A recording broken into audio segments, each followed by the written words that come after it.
hours now. Starting, we are live. And wow. I have no sound on my other computer. Hey guys, hey, welcome. Give me a breakman here, give me a Flakman here with Hiko Simon, our regular guest, and our special guest today, all the way from Tokyo, right? Is that right? That's right, absolutely. Akasan. Thank you. What's up? Yoroshiku onegaishimasu. Hello, everybody.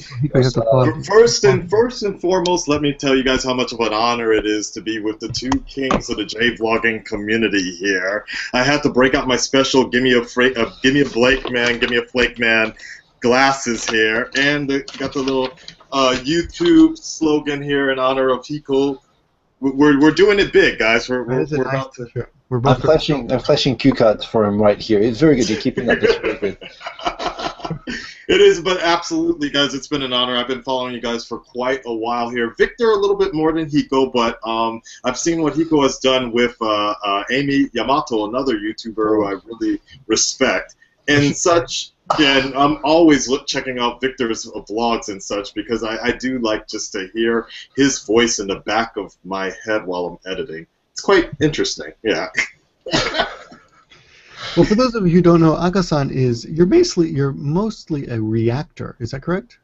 I would say so. Yeah, I would say so. That's what I've been. What a lot of people that follow my channel with the Japan stuff know me for, like the skit that I did some time back. But more of my larger fan base as of late in the last year or so has come purely from reactions and such, and people like my impromptu, at the moment, expression or feeling or review of something, and I've kind of stuck around for the rest of what my channel offers. Now, you ready? We're going to put you in the hot seat tonight, but I want to come down on reacting. But we are going to react to you and make you go off like a reactor. You see what I did there? You see what I did? He's going to sing a song, and I want to see you react. That's my dream. But before that, give the people who've never heard of you, who don't know who you are. I mean, there's probably one or two. I'm gonna sing. Don't worry about that. Introduce yourself as if you were a Japanese student. Jiko shokai onegaishimasu. Jiko shokai, はい。じゃあよろしくお願いします。私はAkasan, Prince of Reactors です。私の専門は国際ビジネスです。International business. Yes, そうな。私はの動画作ります。毎日です。大変でしょう。So, every day I make videos and upload them to that's YouTube. A lie. You make more than one video a day. Well, I guess that's correct. Videos is correct. Videos. Yeah. No, that's correct. That's accurate. Is there a plural for doga? It would be just doga, yeah, doga. たくさんの動画 then. So, yeah, basically, guys, so I just make a lot of videos for YouTube. This channel really just started as kind of a video deposit area because my Myspace account got blocked or something, and I just started dropping a bunch of videos. Bummed me out ever since I lost my Myspace. And so I just started, baby. It's coming back. We're bringing it back. You know what's funny about that is this stuff is like public now. All the videos, all the stuff is just available for anybody to check out. Like, so a lot of my fans have been finding my MySpace and have been like threatening me, like, "Hey man, I got all your old photos from I was like 18." I was like, okay, whatever. So, but yeah, that's basically what I do now. Is I just ever since I came to Japan, I was just putting a lot of videos up, and after a while, just by accident, I started uploading a lot of my reactions to my stuff because I wanted to show my friends back home what I felt about this Batman trailer or what I felt about the new movies coming out. Because as you guys can certainly understand, when you're out here in Japan, you're kind of on this weird, like, isolated island. So this was my way of kind of like communicating back with my friends at home. Lo and behold, it was public on YouTube, and other people started finding out about them, and they were just like, "Hey, man, this was pretty good. You should keep doing more." And thus, I kept on doing more, and thus, I actually ran into other people that were doing the same thing, and sooner or later, something called the Reactorverse was sort of born, and it like took off really, really strong after the Force Awakens trailer came out, and this one guy by the name of Tyrone Magnus just went leaps and bounds above everybody else. NBC interviewed him, and this whole sort of reaction video thing really started to take off mainstream. So how does it feel that now that the Reactiverse has been shut down by Fine Bros? I actually think YouTube retaliated and shut down the Fine Brothers. Yes, that was pretty impressive. What happened to them when they decided to? Well, here's what I'm going to say really quick about that, because I know Victor's going to really get into the questions. But what I found was really. But please summarize this, because some people don't know what you're talking about. Yeah. Because a lot of people are just the J-Vlog and stuff. So give us a little summary here. So. Well, in short, I mean, if anybody on YouTube, you understood was the fact that a little while ago, the Fine Brothers wanted to come out and basically trademark the word React. They actually did. They trademarked it, and then after that, really. I didn't know they succeeded. I guess they filed for the trademark or so, and that was actually a while ago. It wasn't until they actually got even further cocky as to just try to franchise their particular style of what they consider reaction videos. But the problem was the way that they came across it in their announcement. It took me a while to actually figure it out and look through the details, but the way they came about it in their announcement, and even with their end of the year YouTube compilation of 2015, they were the last ones watching the compilation. So they really rub people the wrong way as saying, look, we're the only guys that can do reactions. We're the only ones that can do this. So a few weeks ago, they actually came out and said that they claim that everybody wants to be doing reacting, and so what they're going to do is actually franchise a system called React World.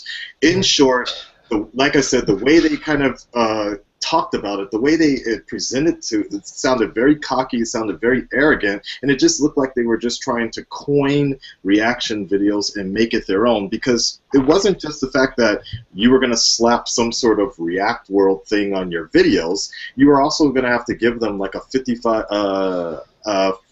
to 80%. It was a pretty extreme cut of your already cut up monetization, and people just retaliated very badly. And so, in short, they got a lot of backlash. They lost over 1 million subscribers. Way more than 1 million, actually. Last I saw, they lost like 6 or 7. They lost millions of subscribers. Millions. Really? I didn't even. I just stopped after a while. It became back. They lost at least 2.5, and then they jumped back. Damn.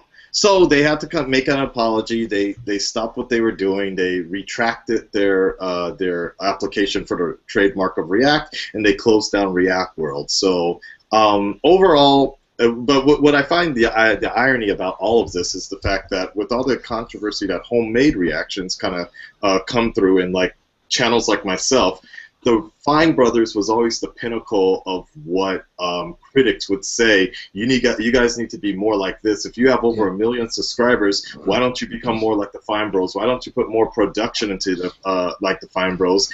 So when the Fine Bros want to actually give that opportunity to other people, YouTube retaliates. That's the hypocrisy I find out of all of this from the fan base. There's a funny coincidence, because I've actually, in secret from Victor, I've been trying to register the word moron now for like years and years, and I was planning to claim 50% of Victor's AdSense on every single one of his videos.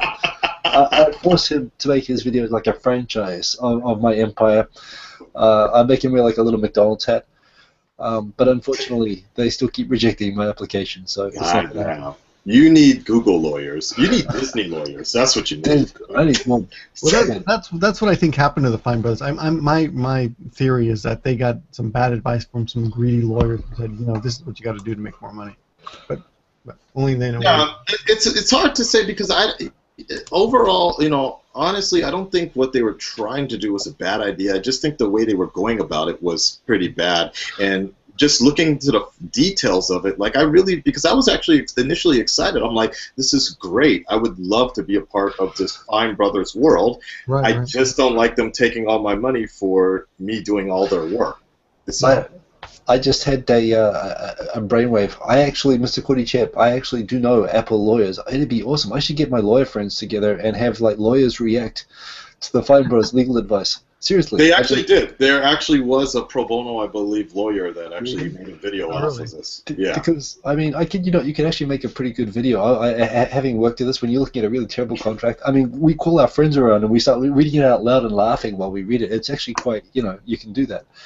That would be good. But no, so anyway, I mean, a huge backlash anyway. It typically happens on this YouTube thing.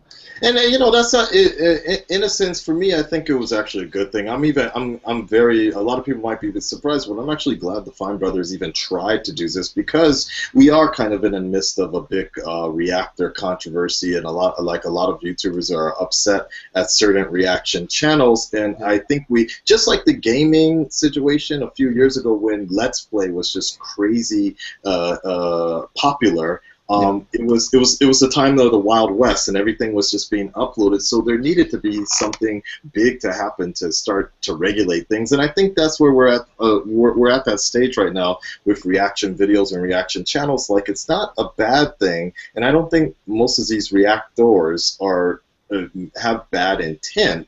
But it's just that it's not regulated enough that there needs to be some sort of bigger regulation, because there is definitely a demand for it. It's not just YouTube. It's not just on YouTube. There's a company called Rift.tv that has hired a lot of reactors to. It's a subsidiary, sort of an app you can add to your Netflix account. So if you have Netflix, you can actually have a reactor watch this show with you. And I haven't tried that yet. Oh yeah, you should try it. Rift.tv, and so like I've done a few videos for Jessica Jones. So I love that show. It's really good. That software watch it with me next time. That software, so that wouldn't like come on while you were watching like RedTube or anything like that, would it? You might. Don't give them too many ideas. That's. I actually like that. Instead of Rift TV, they call it Fat TV or something. Perhaps you're giving them ideas, dude. That was $1 billion idea, man. I make money for people. That's what I do. Watch people watching other people watching porn. Yeah, 50%. I like that. 50%. That's my commission. So your biggest video though is your originally entitled "Shit Gaijin Say." Is that right? the shit Japanese say to Gaijin. Yeah. The shit Japanese say to Gaijin was the original title. Yeah. Why did you change the title? It's called Stuff now?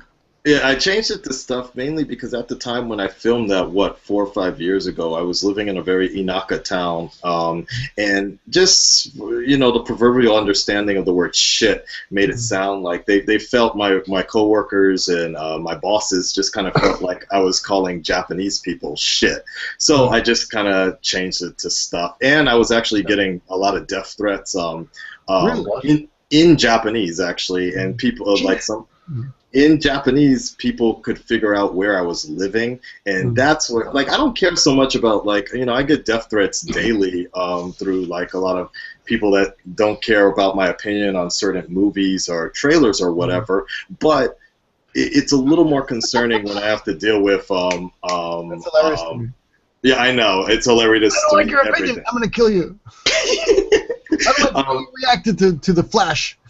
Every goddamn day, I swear to God. I could go through the list. But when I get the comments in Japanese and when they know exactly what city, what town, that's where I have to be a little more concerned for my family and my friends around me. So I cleaned it up a bit. Yeah.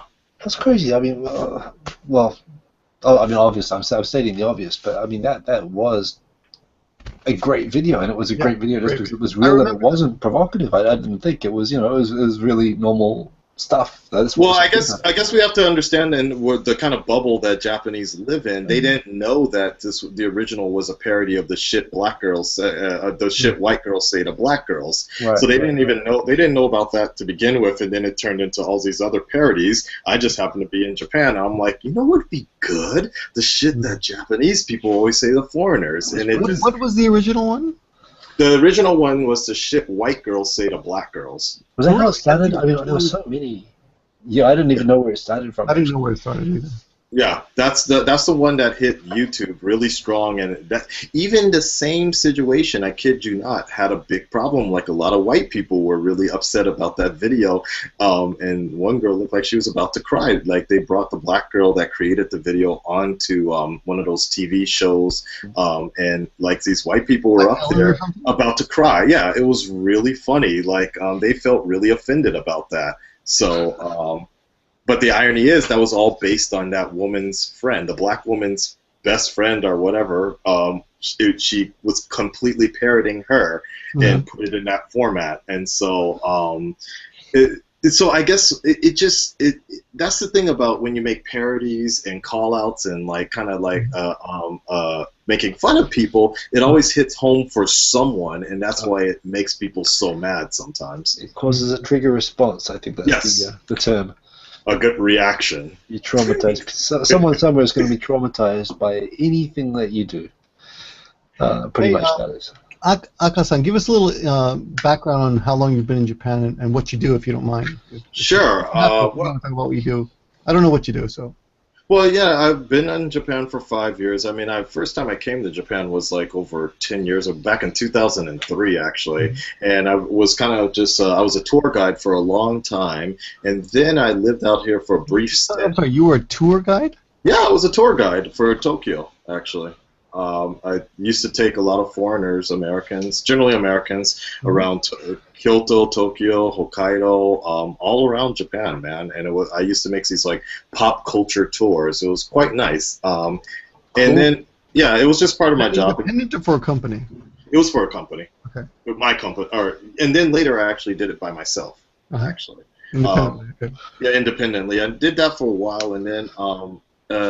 Long story short, I basically decided that I wanted to wrap up my education out here in Japan and keep doing these tours. So I decided to move out to Tokyo back in 2010, and I was a Ryogakse international student.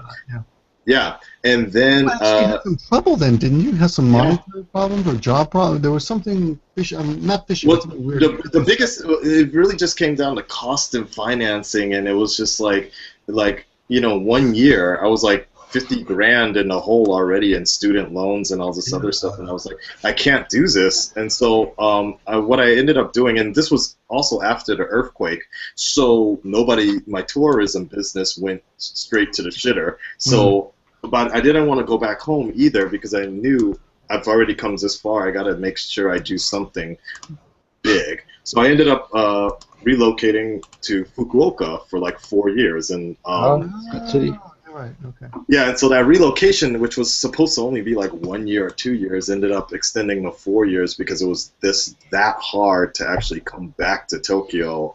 I don't know if it was a good idea or not, but it also taught me something about Japan. Like my idea of Japan, and I'm sure Victor, you can kind of agree, is the fact that my Japan was before all that was just big city life, and it wasn't until I actually moved into the where tea leaves were everywhere and I had to take a bike, a train, a bus, everything every day, that I started to realize, you know what, the rest of Japan is actually not like they show on animes or TV shows. The rest of Japan is just countryside, and it taught me a lot about life in general and maybe more of the Japanese way. But after a while, I just decided that, there was only one direction living in Fukuoka was going to lead me, and that was basically get a standard wife, have a bunch of kids, be an English teacher, end up opening an English teaching school or something like that. And while that's fine for other people, for me, I just felt like that's not really why I... And there's nothing wrong with that, but I just felt like that's not why I left Los Angeles to do that. So basically, through Hiko Simon, actually, and a few other, and through Unrested, I found out about the YouTube Space Tokyo situation going on in Roppongi Hills, and I just had to figure out a way to come back. So actually 2 years ago, I was trying to come back to Tokyo, and it was failing and failing, and at that time I started my YouTube channel. That's what Tokyo Sam told me about your problem, yeah. I don't know. Then he knows, yeah. Like, it was the most frustrating thing because I was just trying to get a job in Tokyo while I was living in Fukuoka. You know, nobody's going to take a look at a resume from Fukuoka when you have a stack of 20 resumes from a bunch of foreigners in Tokyo. So basically what I just ended up doing in September, and I announced it to my YouTube, my audience, is I made the big announcement in September that in October, I was quitting my job, breaking my lease, just doing everything, and I don't have a job. My visa was about to expire, but I'm going to move back. That's yeah. Yeah. You were brave or crazy. Yeah. Some would say both, actually. So I basically just moved here in October without a job, without a place to stay or anything, and I just got on a bus and I just left. And because I knew it was either sink or swim, and I'd rather just go back to America than spend another year thinking I was going to be hired by some remedial English teaching job or a chain school or something like that. But it all worked out. I ended up luckily getting a job, got my visa supported, and now I'm here ready to rebuild with the YouTube Tokyo space. Now, I have a nice flexible job, still teaching English, it's fine, but I work teaching basically, it sounds weird, but scientists, models, and TV producers. I thought those were all like the same thing. It's just man-to-man table English teaching, but the schedule is flexible, and I can change things. I can take time off to go do the YouTube stuff, and it's good for me. So now I'm ready to rebuild. I counted, like 2 days ago I talked to you when I invited you to this, and I counted your videos. You had uploaded, you didn't even know, you'd uploaded 29 videos this month alone, and that was like only 11. Wow. 3 videos a day almost. Yeah, and that's slow. Some would consider that a very slow sort of. There's one guy I counted his video. Maniac uploaded, but yeah. Dude, there's one dude that I counted his videos, and like just because after I talked to you, I'm like, I wonder how much this dude does, and I counted his videos. That dude uploaded 10. He uploads 10 videos a day, anywhere from 7 to 10 videos a day. That's mental illness. That's certifiable. There's a question in the comments from Sunai. I'll just throw to you. When you got to Tokyo on the bus, if it's okay to ask, I say, how much money did you have when you got to Tokyo? I had saved, actually, because I knew that there was no way I was going to be able to. When I first came to Japan, I only had $200 on me when I got off the plane. That was crazy, but I knew I could. Yeah, I knew I couldn't do that again this time around, especially nowadays. So I only had I had about $3,000 on me. $3,000 on me, and it was basically going to be enough to get through cheap rent and some necessities. But I needed to have. I knew I needed to have gotten a job within 1 month, and luckily I did. Yeah, luckily I did. So yeah. Victor, I'll mention it's the same for me, and some people are mentioning in the comments. It's not just me. Your sound's a little bit weird. Like you're hardly giving any sound at the moment. Really? My sound's bad? Yeah, you're not getting any green lines or anything. Maybe just check the settings at the top if you selected your mic properly. Okay. Oh, limit my bandwidth is down. I don't know why I didn't do that. Oh, is that you? Your video looks okay, but your sound is kind of. Okay, let me look at that. Thanks.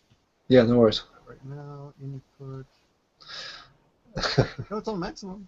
Oh, yeah. No, there it is. Okay, is that better? Is that better? Hello, hello. Yeah.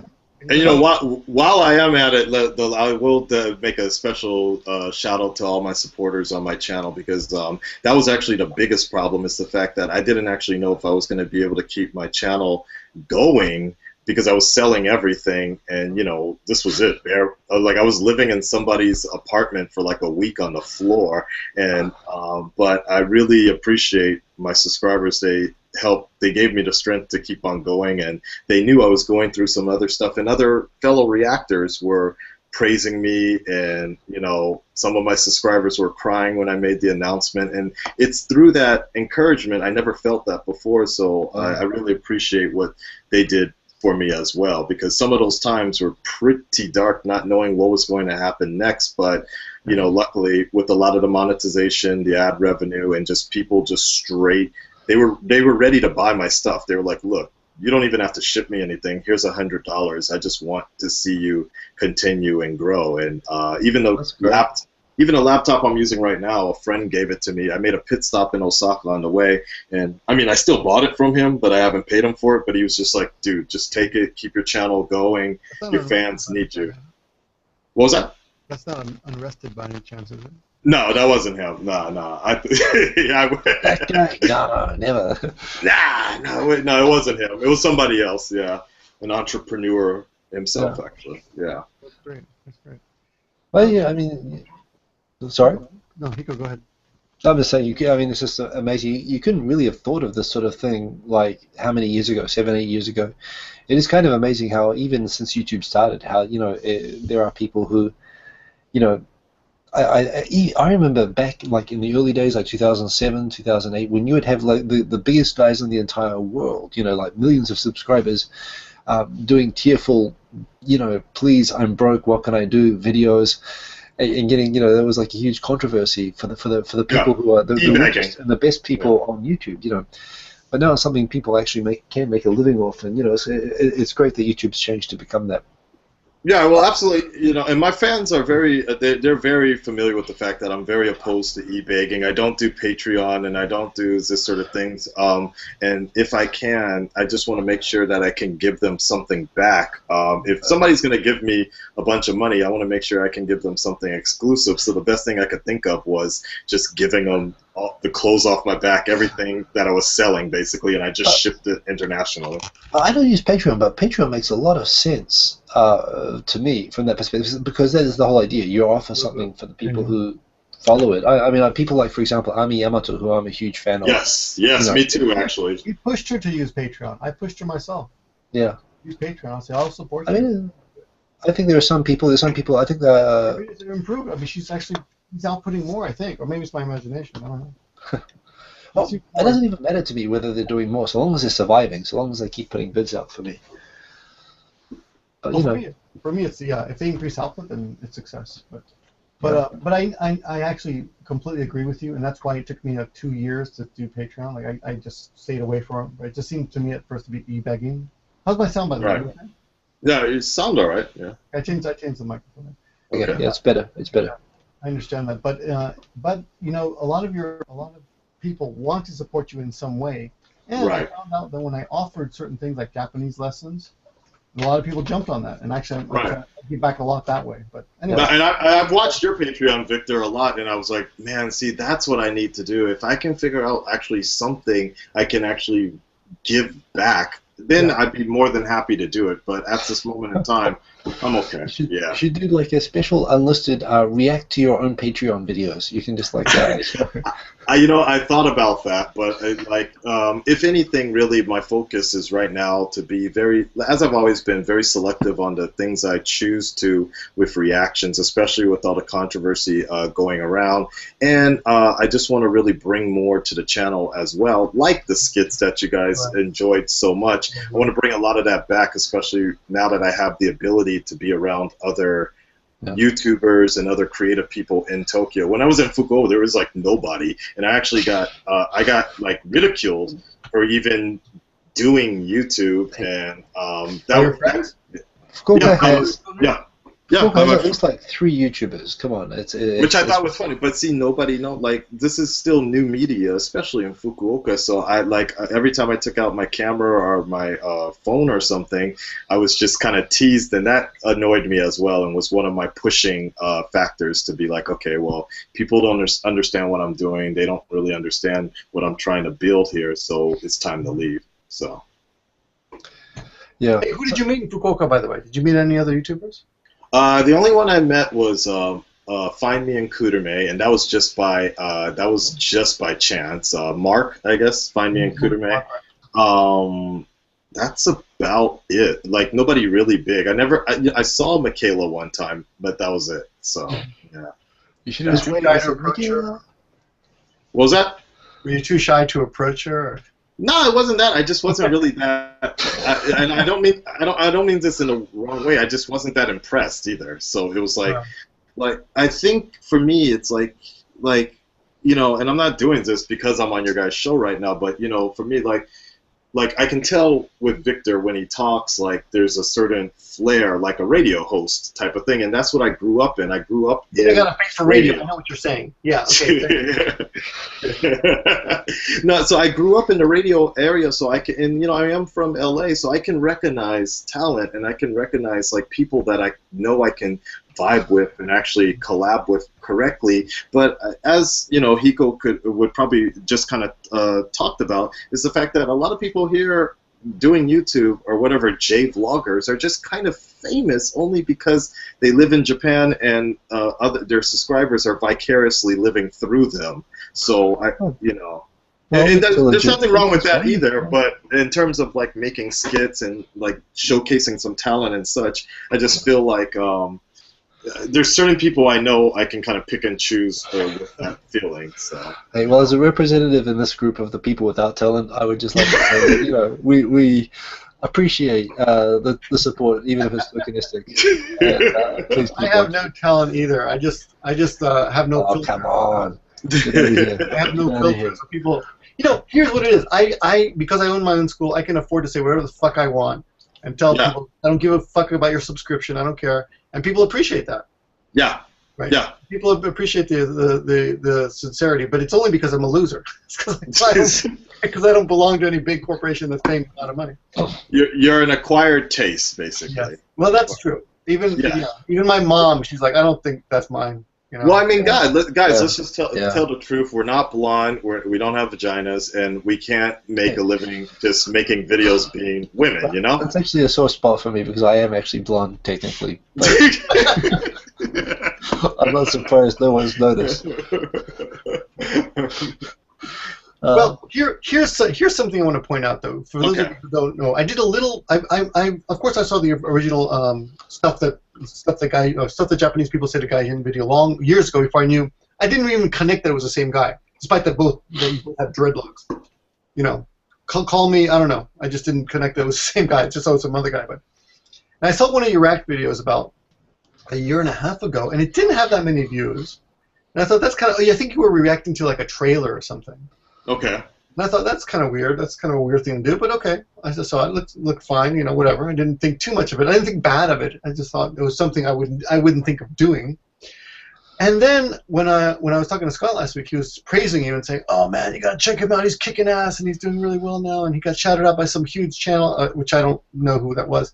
But then I checked out your channel, and you've got 1.5 million views a month, and you're getting 6,000 subs a month, which is pretty much up there with the top YouTubers, which is pretty impressive. You're getting triple of me on one of my channels. But yeah, I'd see for me, the irony about this for me is like you don't have a vagina and you're not blonde. Not that we're judging. We don't judge.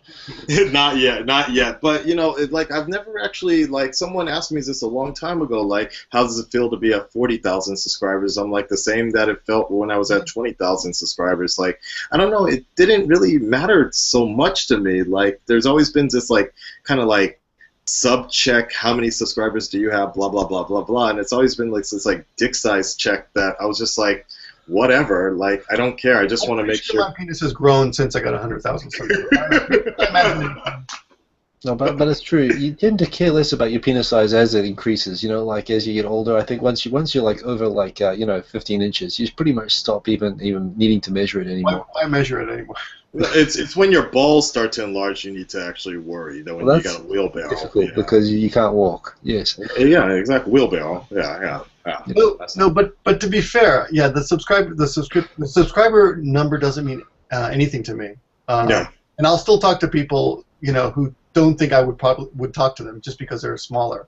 Like what's his name? Phoenix. You guy's name? Phoenix? Is that his name? Zach. Yeah. Zachary. I'll talk to him. He's got 100 subs. I don't even know. But you don't even know his name. I'm friends with everybody. But this is what's funny, and I'm sure this has happened to you too. People think you are so stuck up on your own subscriber count now. Yes. Oh, you got 70,000 subs. You are so stuck. You think you're better than me now. They just imagine that they just put that insecurity that they have onto you. I swear to God, this just happened to me last week. Is like somebody was talking shit about me, and like I actually wanted to collaborate with someone, and she was like, "Actually, I heard from someone else that you didn't want to meet from me, and now that I actually grew in subscribers, now you want to come talk to me." And I was like, you know what? Honestly, I have no idea what your subscriber count is. I just was trying to, my New Year's resolution of just trying to collab with people in other parts of the Reactorverse or whatever. Like, I really don't care, and now I'm actually not that interested as much anymore. So, yeah. Like I said, it's like, or no, you know what? Someone actually said this the other day was the fact that Hitler had millions of followers, Jesus only had 12. So. Oh my God. They were both Jewish. So. Yeah, that's true. That's true.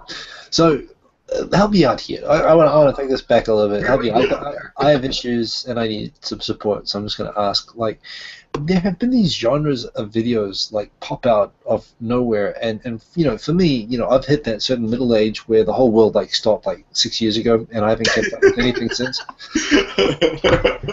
So there were like these. First of all, there were the game videos where all of a sudden everyone's like playing, you know, 1 hour long, you know, video games of, you know, with the little boxes and the PewDiePie things. All of a sudden, that's the biggest thing. PewDiePie. There have been all these genres come out, and reaction videos. I mean, okay, they've always been the Fine Bros have always, you know, been maybe one of the most standout ones because they get jammed in our feeds whether we want to see them or not. But yes. The whole reactor community thing and the whole thing about this being big, like, what is how long has that been like a big thing? I say it's only been a big thing since the Force Awakens trailer, the first one, very first one. Yeah, the very first one that came out, and I'll tell you exactly why it was like. I mean, people were doing them. I was doing them beforehand, but it never was actually a thing until people started realizing you can actually start making money off of it, and it was becoming a popular thing. Yeah. And it was the Force Awakens trailer really opened up because, you know, Marvel, Disney, Disney, Star Wars, Lucas, whatever, they're not stupid. They realize that reaction videos, in a sense, is, I don't know if you guys have ever done this, but you ever go on these things called surveys back when you were back home in this wherever you're from? Like, you go on a survey, you drink something, or you watch something, and then you give. I make $600 a day doing Google surveys. Okay, so there you go. Exactly.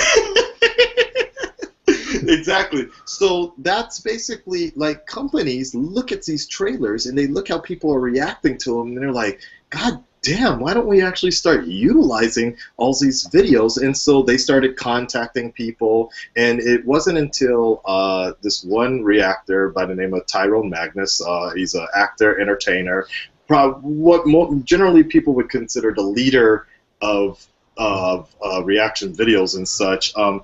His Force Awakens reaction had got so much press. He was featured internationally. He was on TV shows. It just got everywhere that other people were like, God damn, so reaction videos are kind of a thing now.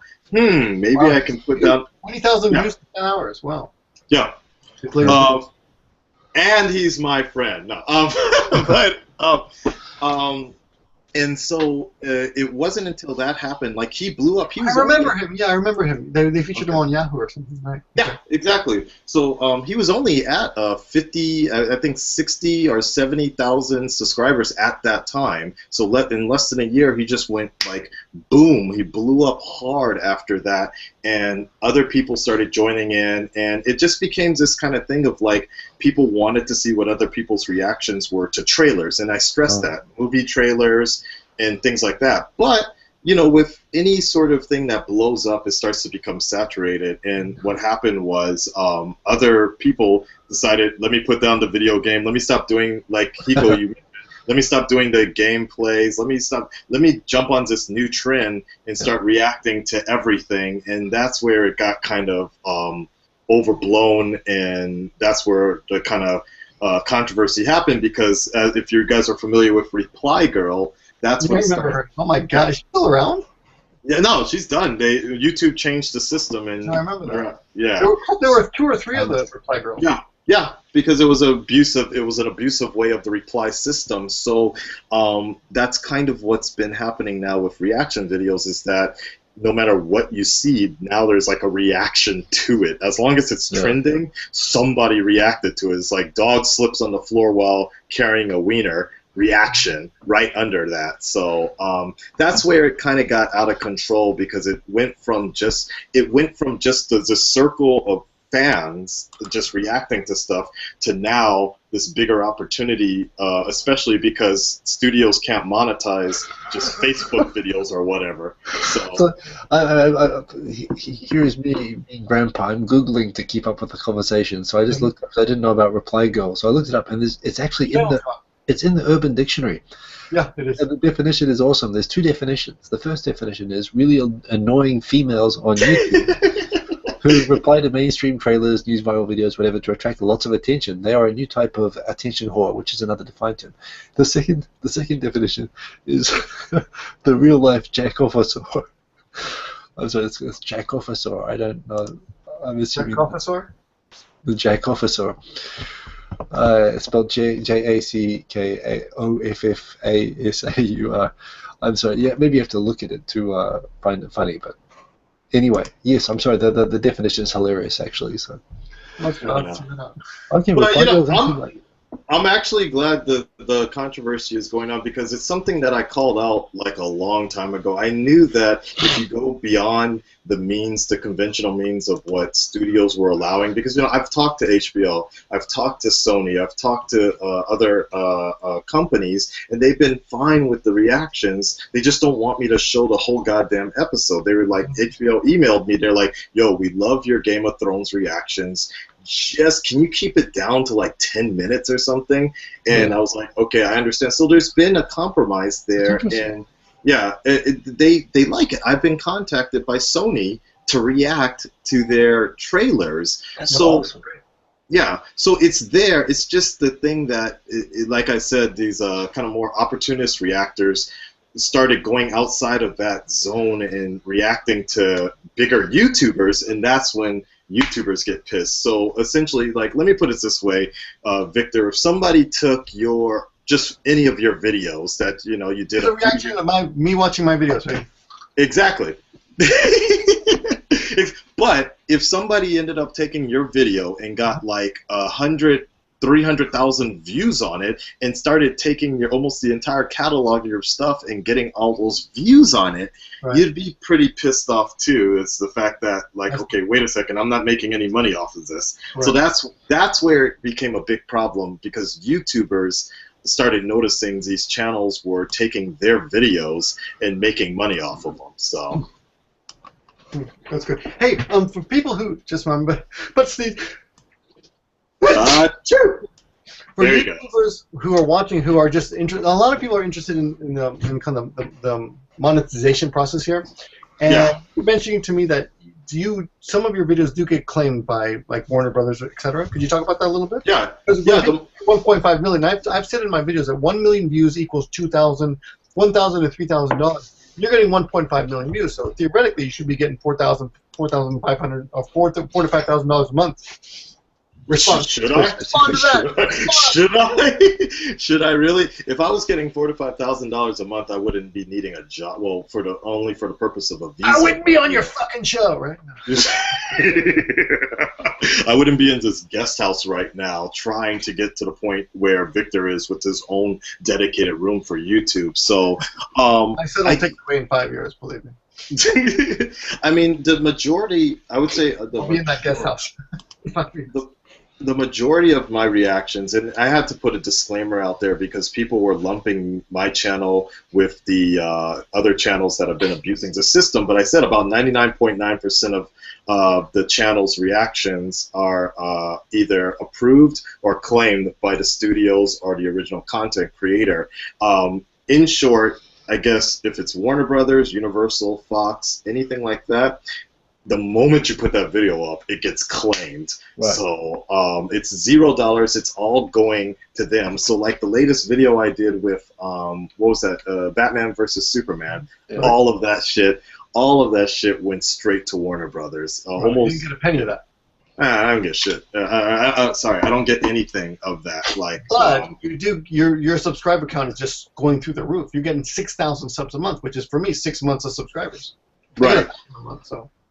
Which some would actually consider low, but here's the thing: is like you have to be very careful about that because, and I mentioned this before, because if you just start reacting to anything and everything, that's all you're basically good for at this point. And a lot of us original people that were doing reaction channels, like Tyrone, myself, the Real Rejects, we've talked about this many times. It's like, reaction channels is one part of our reaction videos is one part of our channel, but once you become dependent upon that, the audience will turn upon you if you start to do anything else. The audience is like fickle. I tried to offer on my channel, nobody would go for it. I have the answer to all your problems. I get the answer to all your problems. His pole dancing's career went to hell because of his. That's true. I had to stop. That's right. One word: mukbang. Wolfpack? Mukbang. It's going to save your whole channel. Mukbang. You know mukbang? No, I don't. Spell it out. Mukbang. Mukbang. Mukbang is this Korean video trend where people just eat their dinner in front of the camera. Oh. Yes. You know what? We already have that here in Japan, though. What's her name? Yuka Kinoshita. They call her. Oh, she's actually part of that YouTube team, and she's always featured. Yuka Kinoshita. Yeah, every day she's doing like that. Yeah, it's crazy. Yeah, wow. Yeah, every day she's eating all this food, and I was just like, oh my god. So, yeah. Yeah. That's gonna be your next move. You know, it's funny because I actually do that on YouNow sometimes. YouNow is like this other type of live streaming. Is it called Jason or something else? It used to be called Justin TV. I know what you're talking about, but I don't think it's the same company because I talked to. So see, that's a whole other thing. People are very interested in reaction videos, so companies call us up and they want to pull us off of YouTube so that we can start making money on their channels. So a lot of reactors have actually moved over to YouNow because it's a better way for us to. Yes. It's a better way for people to interact with our fans, and if they want, they can send us money and things like that. So I've enjoyed it a lot because the fans cannot send you money, but they do have a system on YouTube as well. But I guess the tip jar. Yeah, it's, you know what's kind of funny about that is once you join a multi-channel network, or at least with BBTV. Oh, that's right. You should have mentioned that. You're in a multi-channel network. Yes. That helps you quite a bit, right? I would like. Yeah, I would like to think so, but yeah, yeah. I hope it does. Your channel would be erased, wouldn't it, by DMCA's and all that?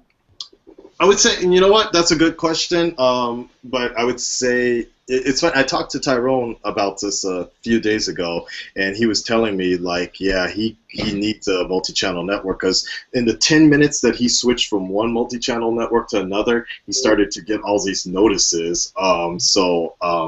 Maybe so, but it definitely, I think it definitely is better insurance to be part of a network. But I know a lot of reactors that, reaction channels that don't have a multi-channel network, and they seem to be okay.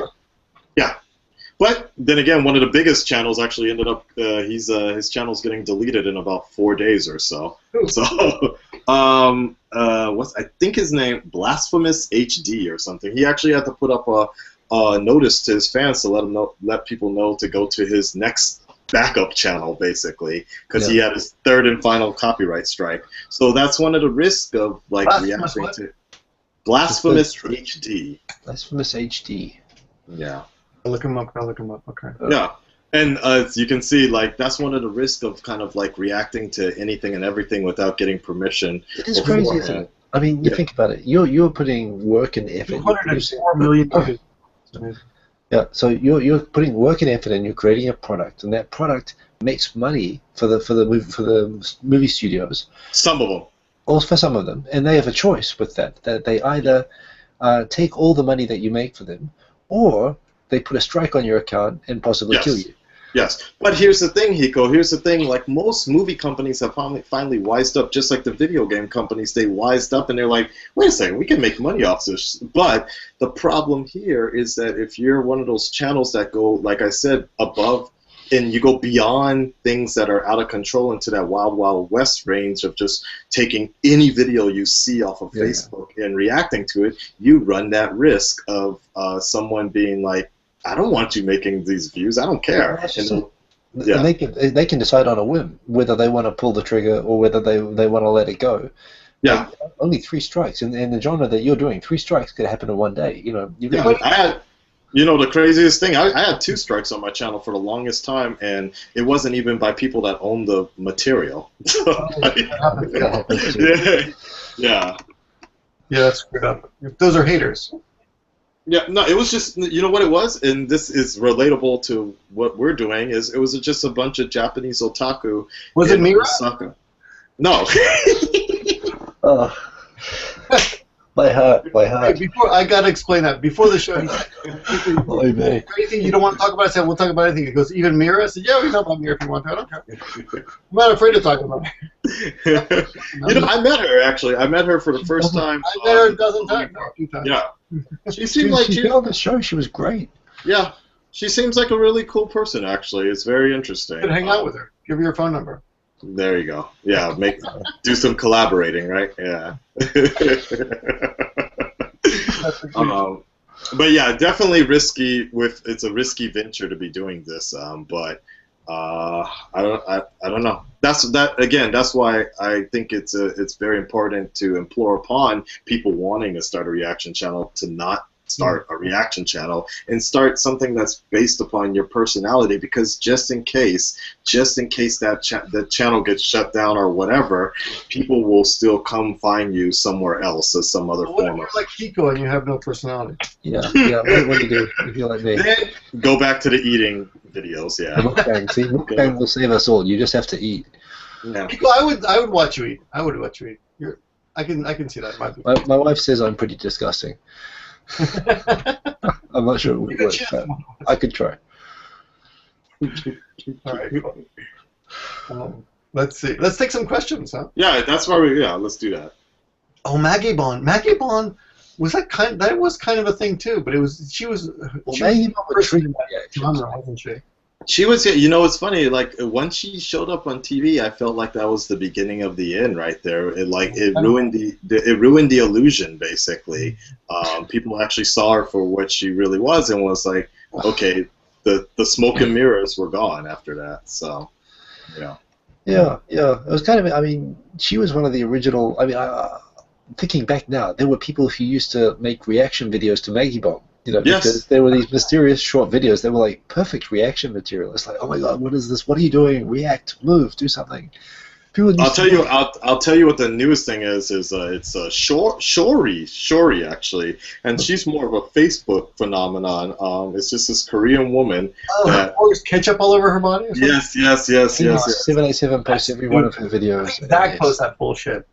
I don't know why people can't control yourselves. Oh my god, I love it. I actually love the video. I've actually got in contact, or her people actually got in contact with me. So wow. I thought, because they liked my reaction to it, and we've been talking if like there's a way I can go to Korea or she can come to Japan or do something like that. I love her. You know what would be cool if you poured food all over her body? That would so many people. I would eat her up so bad, Victor. Oh my god. Yeah. I would trade up. Forget the sushi. I'm going straight for the kimchi. Yeah. The thing is, it always starts good, but it gets weird. That's the thing, isn't it? No, that's the best part about it. You'd have to keep up. If you can keep up, then I would say go for it. Oh my god, it's this mental battle between your pans and your stomach, basically. Yeah. I'm taking it you're not married. No, not at all. Surprise. Yeah. Yeah. Actually, I got something. I got a question for you. Okay. Hard-ass question. Who the fuck cares about reaction videos? Why the fuck will I want to see you react? Well, defend your art. Defend your art. Because if I watch a porno movie, I'm not going to be watching the orgasm face. I'm going to be watching the money shot. Look, I'm having an orgasm. Nobody wants to see That's more information than I think any of us were asking for. But yes. Yeah, and thank you for ruining my Saturday night. By the way, when I check out, like I'll be checking out the orgasm face. Well, luckily the kind of stuff I watch is mosaiced out, so. And you can't see anything like that. I guess If you squint your eyes, you can still make it up. Racist. No, oh wait, no. Okay. No, I'm not a racist. I'm a colorist. I'm a colorist. There is only one race, human race. I just don't like purple people or black and white, or I don't like zebras. Okay. Make up your fucking mind. Are you black or are you white? That's all. You need to be more like a panda, Victor. He's Asian, Pandas, he's black, and he's white. Yeah. I don't like pandas either. Make up your mind. But to answer your question, why do people like reaction? Which is kind of funny because I myself don't watch other reaction channels either. Surprise, surprise. It's like I don't like vloggers. Yeah, there you go. Well, no, it's the same thing. No. Oh, it's very difficult for me to watch other. With the exception, I think that's the unique charm of Victor's channel is the fact that I never really considered you someone talking about Japan. You do sometimes, but it's more or less like you're just talking about life or whatever, and I think I like that a lot more. Same thing with Scott as well, but I don't really need to see a video on. That's underrated. He makes some pretty good videos. Oh, he's one of the best, yeah. No, it doesn't matter. Like when he was complimenting me on getting like 40,000 and becoming bigger than his channel, I'm like, dude, you will always be bigger than me. So because I've looked up to him. Victor, your room is one of the inspirations for me moving back to Tokyo. That towel behind you. Yeah, I know. I inspired that laundry basket. You inspired me to make this one. You know, the sad part is I just put that up today because I was like, man, I don't want to just show like this sad. I need to do something decorative, but yeah, man, like I've mentioned it on my channel many times. Like I gotta get my channel. I want a dedicated room just for YouTube, like what Victor does with his channel and things like that. I like Hiko's room. It's nice and simple. Oh, he's got the best camera there. Yeah, the best camera. It's a Microsoft webcam. It's nothing flash. It's very good. But basically, to answer your question, I think the main reason what attracts people, and this actually works in reverse for my case when it comes to Batman versus Superman, but anything else that I react to, people just love to see the enthusiasm and the pure, raw emotion of what we like to call a nerdgasm for most trailers. People are very curious to see. And if it's not like a big trailer, people are just very curious to see, like, hey, what would this guy like to see? Like, they know it's uncensored. They know it's not, for most parts. I mean, some people watch their videos beforehand and then fake the reactions, but generally speaking, yeah, it's really... It's very strange, but because you can kind of tell because it's like, wait, why is this person answering all the questions correctly? But regardless of all that, people just like to see this raw, unrehearsed opinion just come straight from your mind, out of your mouth. Without, you could say the smartest thing, you could see the dumbest thing, you could just get up and run around, and I think people just really like that sort of feeling because it for a lot of people. Feels real. Well. Again, you know, look at our situations, guys. We're living on an island here. We're talking about things that we're talking about things that nobody within the next 5 to 10 miles would even have any relation to. Nobody knows about Batman and Superman coming out at all here. You talk to my Japanese students, they're like, really? We don't know anything about that. Exactly. So the best venture we have, the best outlet we have is YouTube, and I think that's what reaction videos help stand for a lot of people is the fact that there's nobody else around them that they can relate to about it. But here's somebody online that's having the same sort of reaction I'm having. I'm with that dude. I'll never forget when I first watched the Force Awakens, the first trailer. I got kind of a negative reaction. I was having the worst week that week. Batman versus Superman, I didn't like it. The Force Awakens, I was just meh about it, and Jurassic World. But it wasn't until a few months ago that I watched the latest Star Wars trailer, and I finally basically felt the Force, and I got all this positive comments and be like, dude, you totally explain what Star Wars is. May the Force be with you. And I felt like accepted finally. I was just like, yes, like that. Batman versus Superman, I'm still getting death threats on, but that's okay. Really? You're getting death threats for that, huh? Oh, always. People tell me to die, nigger, drink bleach, and like yada yada yada. You're such a fucking hater. Go back to Marvel. Things like that. It's quite funny. Look at the dislikes. You can see it's the funniest thing. It's the funniest thing. Yeah.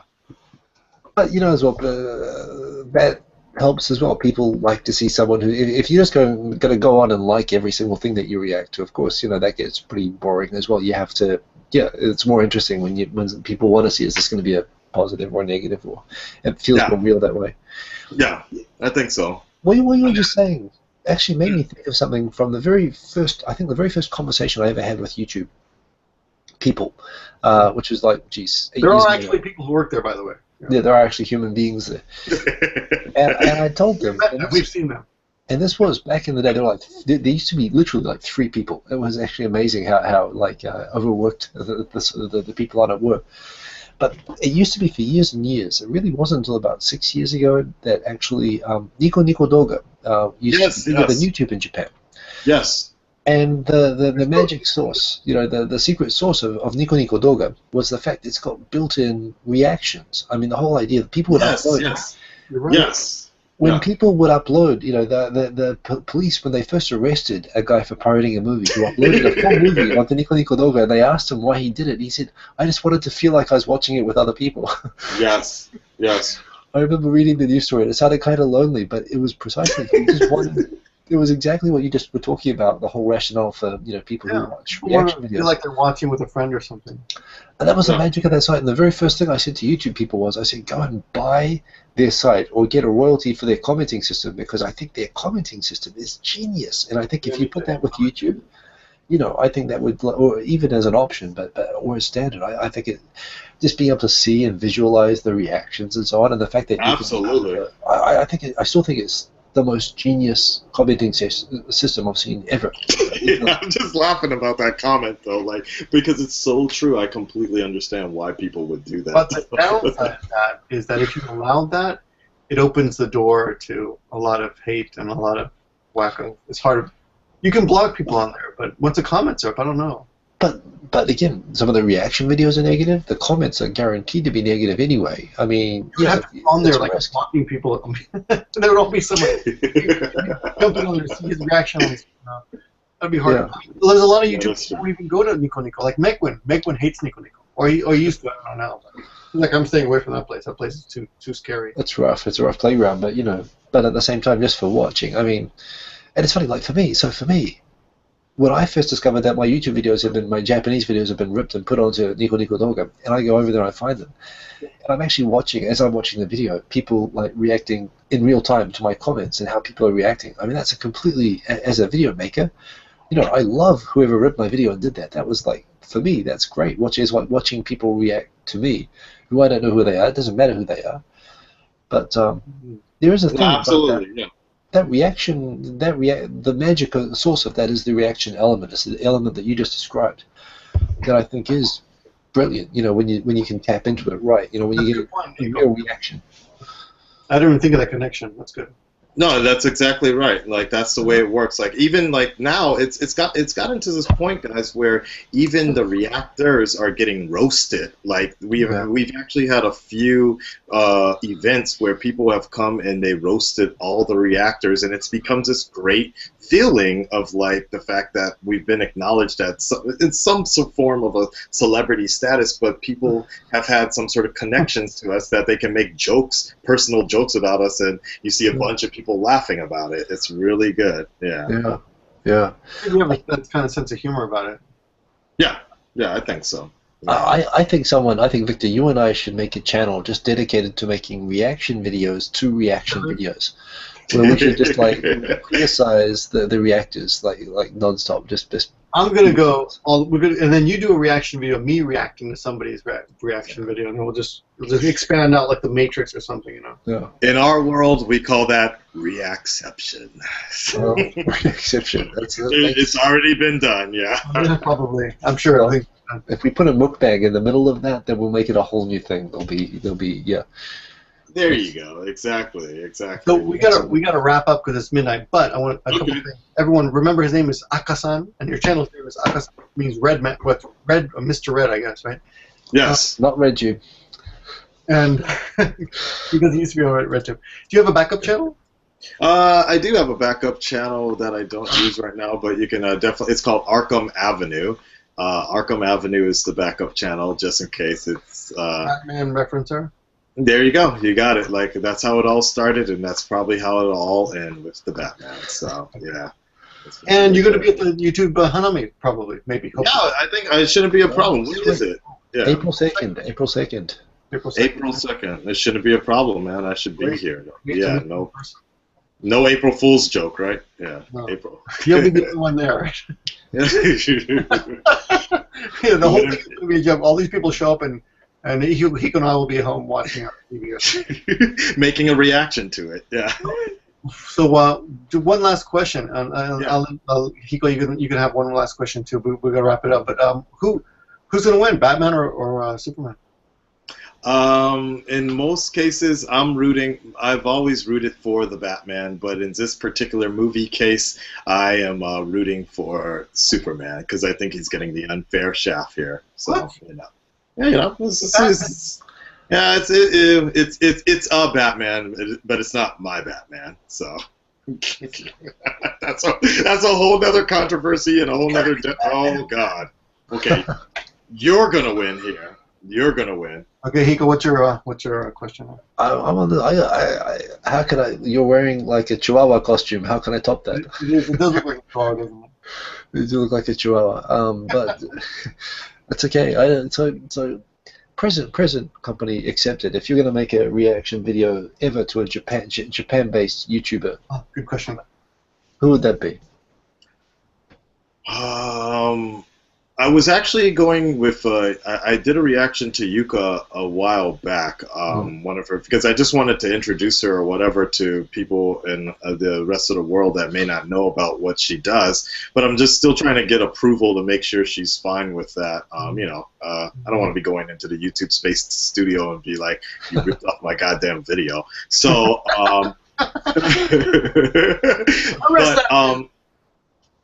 yeah. Any other person, I did I do a reaction to Charlotte's stuff already?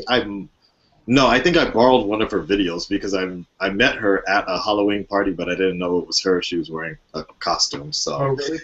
Yeah, I thought that part was funny. Anything else? Not really. The sad part is I don't actually watch YouTube that often.